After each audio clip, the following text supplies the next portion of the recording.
Hi everyone, welcome back to my channel. My name is Jenny and I'm starting my August reading wrap up today with you. So the first book that I finished in the month of August was The Robber Bride by Margaret Atwood. This is a reread for me, and I'm reading this because I'm going to Toronto in a week for a little vacation, and this book is completely set in Toronto. And this is one of, I think it said in here that this is Margaret Atwood's seventh or eighth novel. And I had mixed up the plot of this one with Cat's Eye, another one of her novels. And so I wanted to reread it to see if in fact it was my favorite of hers. And I will say it is not my favorite of hers. And neither is Cat's Eye. So I think one of the interesting things about rereading books that you read 20 years ago. So I think the first time I read this, I was in my early 20s. So that's actually probably 25 years ago. Is that you come to them with such a different perspective. These women in this story the main part of the story is set when they're in middle age. And so being middle-aged myself now, it was interesting to reread this when I am more aligned with these women's experiences. This is told through the perspective of three main characters, Tony, Roz, and Karis. And they come together because they all went to the same college. And they were all affected by this woman named Xenia. In different ways, but basically this woman Xenia is like a predator. She descends upon them, manipulates them, in most cases also like dominates the men in their lives and has affairs with those men, and then leaves them broken. So in that way, the story has this kind of this plot line that I don't necessarily enjoy reading about, some sort of predatory like woman who's like going after men and doing terrible things. But I think that the story has the story is really about the friendship that forms between Roz and Tony and Karis, and it's about how they find strength in that friendship when they're going through something really traumatizing. And all of these women have had fairly difficult childhoods with parents that were not emotionally there for them. And so there's kind of this other level of, I think, an undertone about the fact that Xenia is able to prey on these women through exploiting their vulnerabilities, and that they somehow become stronger in middle age to the point where they can now not be manipulated based on their vulnerabilities as easily, and also their friendship allows them to overcome this sense of the manipulation that this woman has in the past and tries to exude over them. So I think you get a really interesting sense of Toronto during the 90s, the early 90s, but also like from the 60s, 70s, and 80s as well. It's kind of a minor character in the novel, I would say. And yeah, I'm glad I reread it, but again, when you're looking at, I think I've read a lot of Margaret Atwood's novels, and probably more than I have a lot of other authors. So I am kind of looking back over her work and trying to find the one that I would say is my favorite. And so there are a few others that I want to reread. And then I think one other novel of hers from the earlier novels that I'd like to read to see which one I like the best. And yeah, I think I'm really enjoying rereading more books, and I think that while there's so many new books that I want to read and so little time, I do find value in rereading some of these books. And so I am glad that I reread this one. So the other book that I have finished in August so far is The Last Protector by Andrew Taylor. And I just have to say, these books are just gold to me. I really love this series. This is the Marwood and Lovett series of historical mystery. And they are so wonderful in plot. They are set in Charles II's reign after the Great Fire of London. I think, so this is book 4. I think by this point we are about 18 months to 2 years past the Great Fire. The first book opens with the Great Fire, and Marwood and Lovett are just these outsiders who are trying to survive. They're just trying to get through. They're trying to make a life in a very complicated and complex world, and they lean on each other for that. And there's like a tiny little spark in there of romance, and it's just the perfect balance for me. And I do really hope that they get together, but that remains to be seen at this point, 4 books in. And I just highly recommend it. It's a really interesting way to consume history. The author does very good research around what was going on politically during this time in England. So this kind of reinstatement of the king after Oliver Cromwell's ousting of the king, and so it's a really, interesting time period to be exploring. And the characters, he is able to write these super compelling characters that are very layered, very complex, and just also so reliable in terms of, the reading experience, where you're just like, oh, yay, we're talking with this character now, and but also some surprises. So some things that you're not expecting, and some things that disappoint you about the characters and as they evolve. So I just really can't recommend these enough. When I finish one, I want to just go right on to the next one, but I'm forcing myself to not do that because I don't know how many books there are going to be. And at this point, I believe there's 6. So I am going to try to not listen to the next one until next year, and keep them as a treat to myself when I'm just, in the mood. And I love the narrator as well. So, I did read book 3 in physical form because there wasn't an audiobook available through my Libby app. And I enjoyed that as well. And so, but I just love the listening experience. The narrator does such a great job with these. So, so far I'm going to stick with the audio, and I would highly recommend these if you like historical mysteries. Again, I don't read a lot of historical mysteries, but this series kind of jumped out at a secondhand bookshop for me. My dad is a mystery reader, and so I bought him the first book, and I thought, this sounds really good. And so that's kind of where I started with these, and I'm so glad that they just jumped out at me because I just keep enjoying them every single time. All right, I will check in again with you when I have finished another book. Hey everybody, so we finished Brother by David Chariandy last night, and I'm really glad that I finally got to this novel.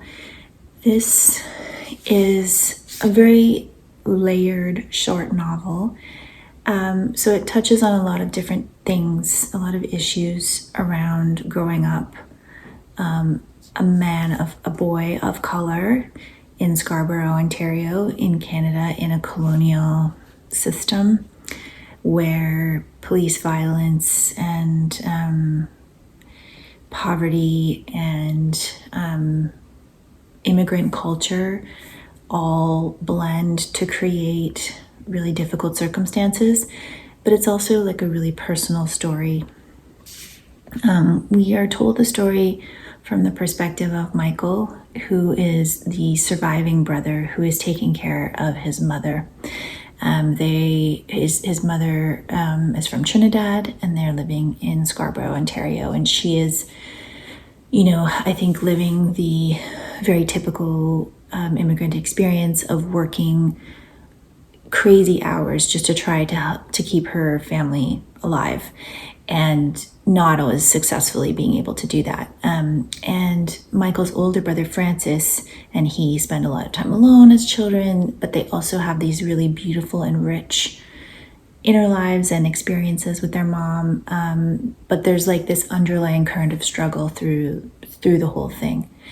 And this book is also about community and the imperfections of community, but how it's really important to accept help and accept that imperfection as well. It's a very subtle novel. I think a lot remains unsaid and unexplored in the plot, but also in the inner lives of the characters.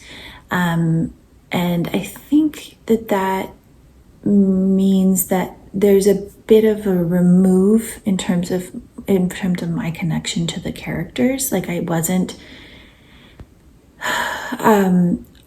emotionally invested in the characters, but I did really appreciate them and empathize with their situation, but I wasn't like deeply connected to them emotionally.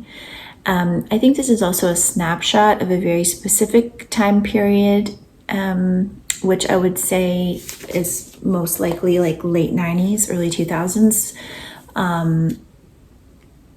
There's also like a timelessness to it where it's hard to exactly pinpoint the time, but it's like, there's a lot of hip hop culture references and like early hip hop culture and like being a DJ and using turntables and vinyl. So obviously, it's not a more modern version of that story where everything is pretty digital now in that culture. There's kind of an underlying melancholy to this story. There is layers of survival and grief. There's a huge part of the story is the grief of, I believe it's even said in the synopsis that Francis has died, and so that is part of the initial opening scenario where you have Michael taking care of his mother and a friend from the past comes back, and that kind of triggers a emotional revelation from Michael. He has been in a holding pattern. He has just been working a kind of dead-end job to take care of his mother without pushing himself, without feeling much aliveness in his life. And so this friend returning kind of opens up the past, but also allows him to maybe get some hope for the future. I'd say that's like the main gist of the novel. So quite a lovely novel. And that is Brother by David Chariandy. And I believe I will have probably one or two more to share with you before the end of the month. Hey everyone, I was just going through my August wrap-up videos and realized that I forgot to wrap up the second audiobook that I listened to in August. That is probably because of just the crazy month that August was. So the other book that I finished in August was Spider-Woman's Daughter by Anne Hillman. And this is a book in a crime series. So it is an Indigenous series set in with the Navajo tribe, and we follow a detective and her husband, who's also a police officer, when another Indigenous police officer is shot mysteriously in a parking lot outside of a restaurant. And so the team, the husband and wife, kind of inadvertently are brought together to solve this. But it's also about their families and their life on their reserve, and there's a whole bunch of different parts of the story that are woven in together. There's also a lot of Navajo blankets and Navajo pottery brought into the story, which I found very enjoyable as well. So this series is actually a super long one that was actually began being written by Anne Hillman's father, about she and, now I'm going to forget the other character. He was the character who was shot in the story. He and she were partners for a lot of the crimes in the earlier novels. So I think there's like 18 novels until this one or something like that, or 14 or something like that. And then this one was the first one that was written by Anne Hillman. And it's a little bit more from the perspective of the other character whose name I've completely forgotten now. But she was a great character, and I really enjoyed, hearing, like, listening to her perspective and listening to this story. And I think that I'm not exactly sure if Anne Hillman's father passed away, and that's why she's taking over the characters and she's writing them now and continuing on the story, but bringing in a female perspective to write them from, and kind of like taking the story to kind of the next level is kind of what I understood. So yeah, crime procedural, but also, I think a really well-rounded story with a lot of contemporary indigenous viewpoints, and it was very entertainingly written.